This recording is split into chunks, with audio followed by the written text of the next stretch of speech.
Hello everyone.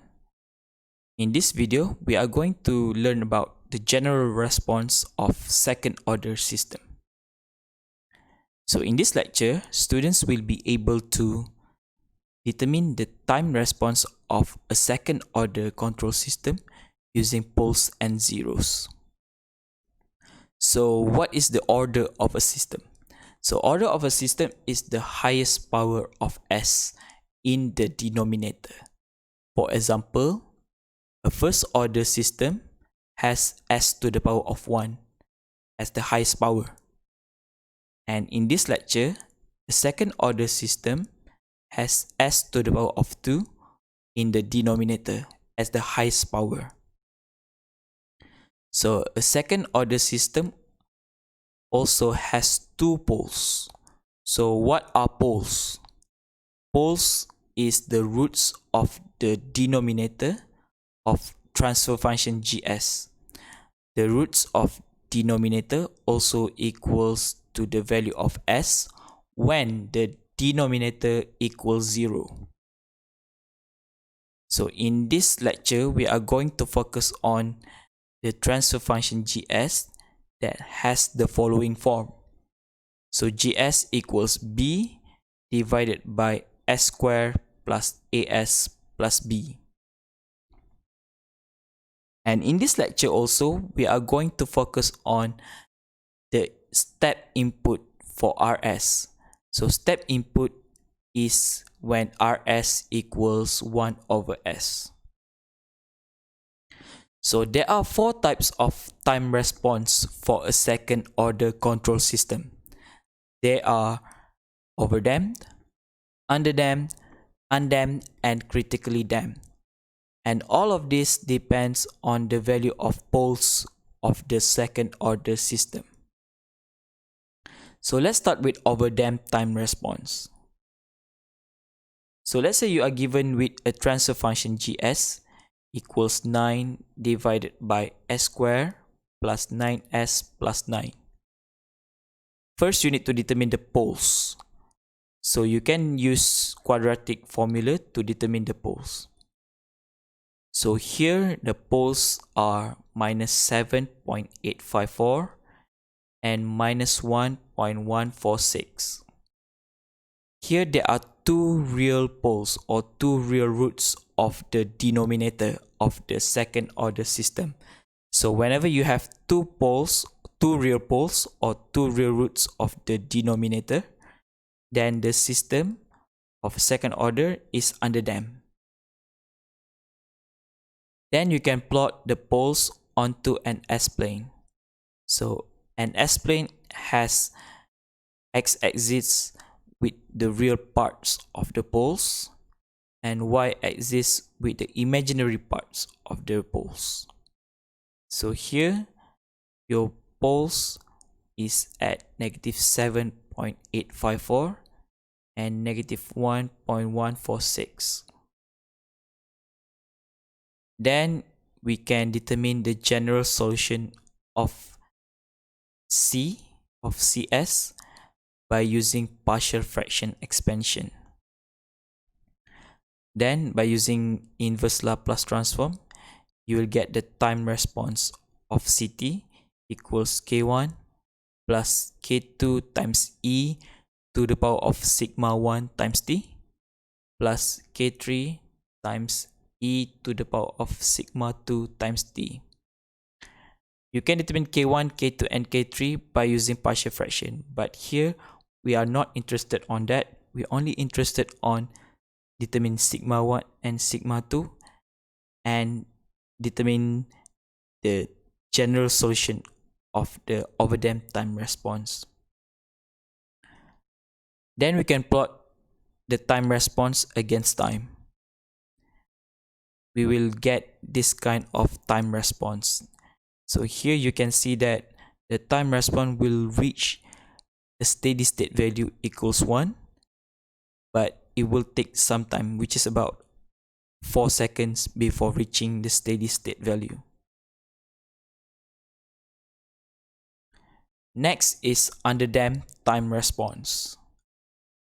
So let's say you are given a transfer function gs equals 9 divided by s squared plus 2s plus 9.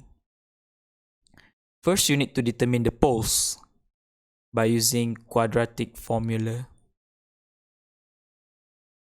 Here the poles is minus 1 plus j times square root of 8 and minus 1 minus j times square root of 8. Here you have two imaginary roots or two imaginary poles. So whenever you have two imaginary poles, then the second order system is underdamped. You can write the poles in this form. Sigma 1, 2 equals negative sigma d plus minus j times omega n.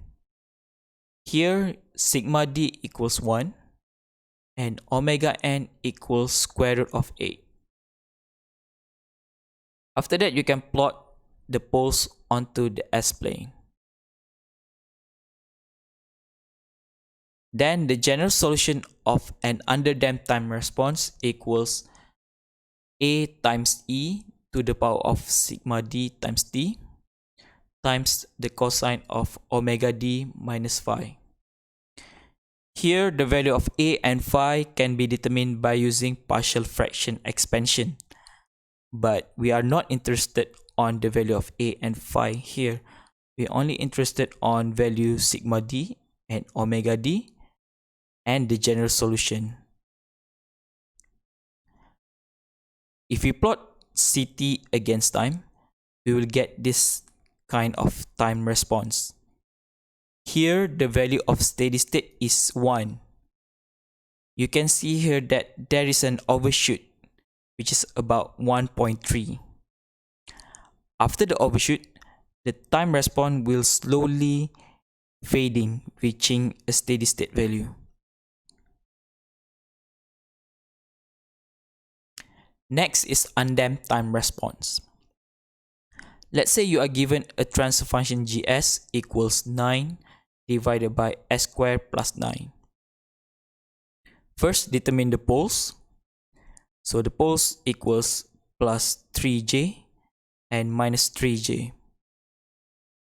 Here you have two imaginary roots without real parts.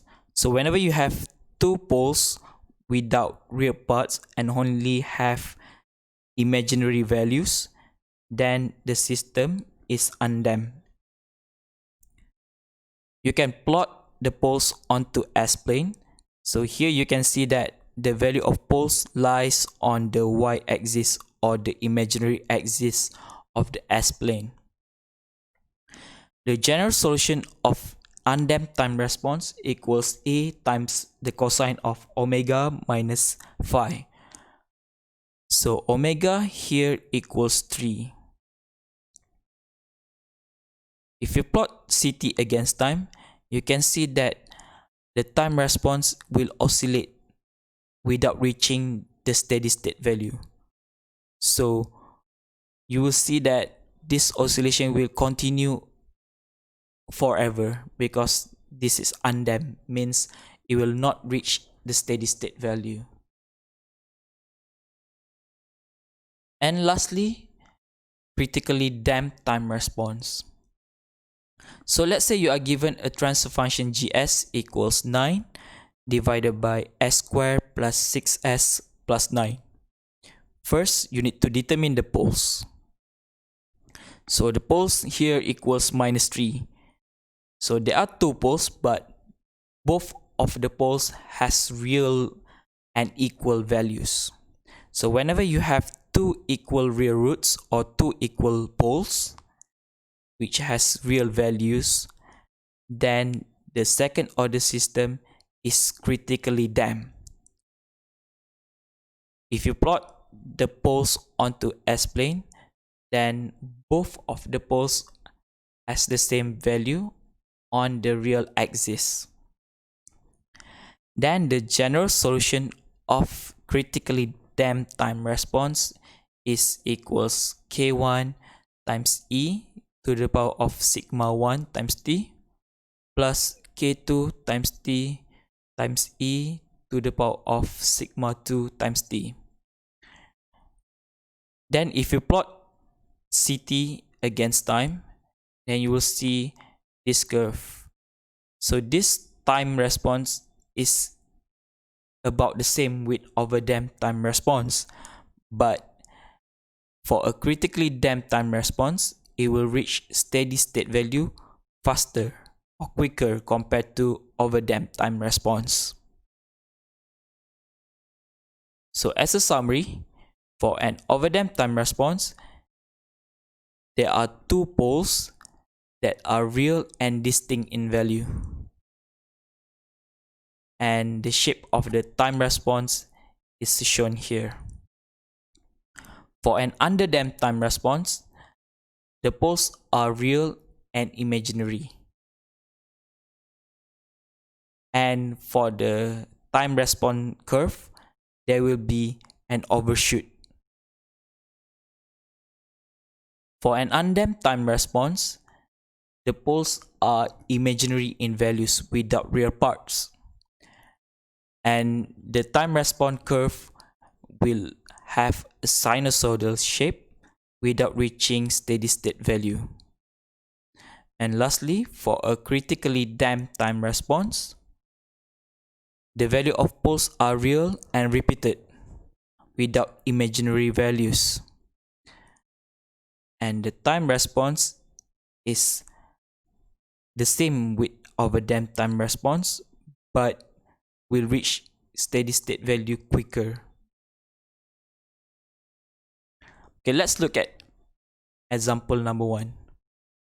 So let's say you are given a transfer function 200 divided by s squared plus 10s plus 200. First, you need to determine the poles. So here the poles are minus 5 plus minus j times 13.23. So the poles are real and imaginary. Therefore, the system is underdamped. So this general solution of an underdamped time response is equals to A times E to the power of minus sigma d times t times the cosine of omega d minus phi. So here sigma d is 5 and omega d is 13.23. So you just substitute the values and then you get the general solution.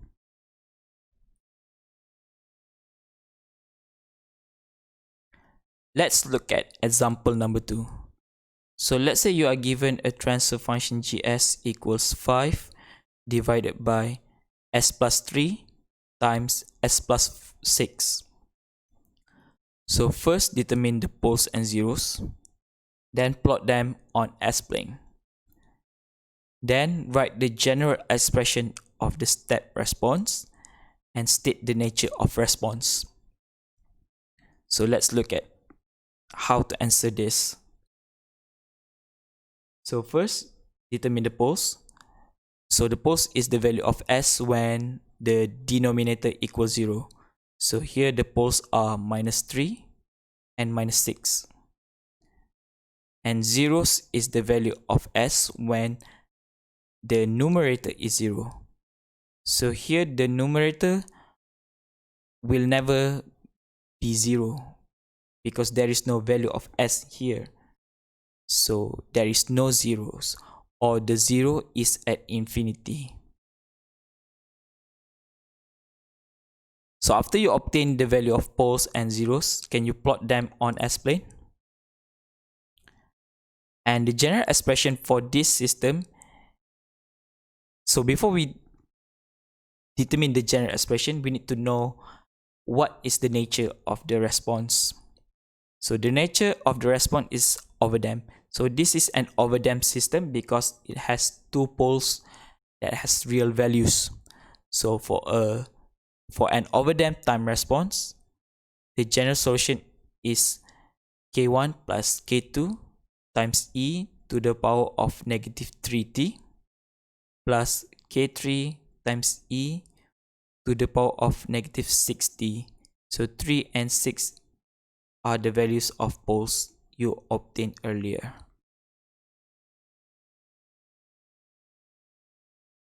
And let's look at example number 3. So let's say you are given a transfer function gs equals s plus 5 divided by s plus 10 squared.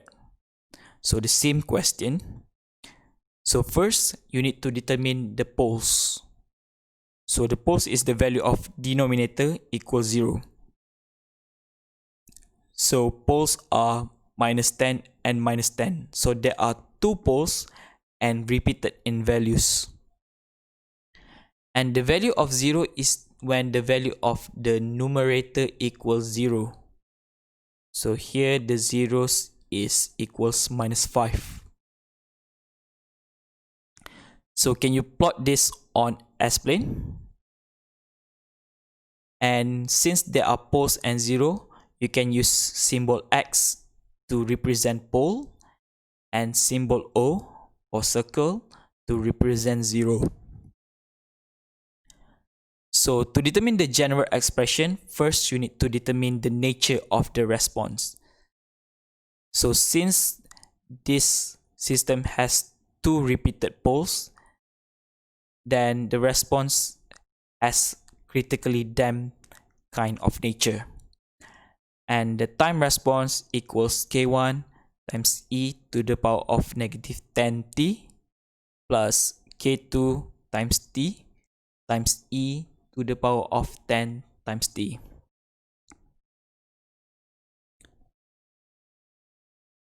Okay, can you try to do question in the quiz number 7?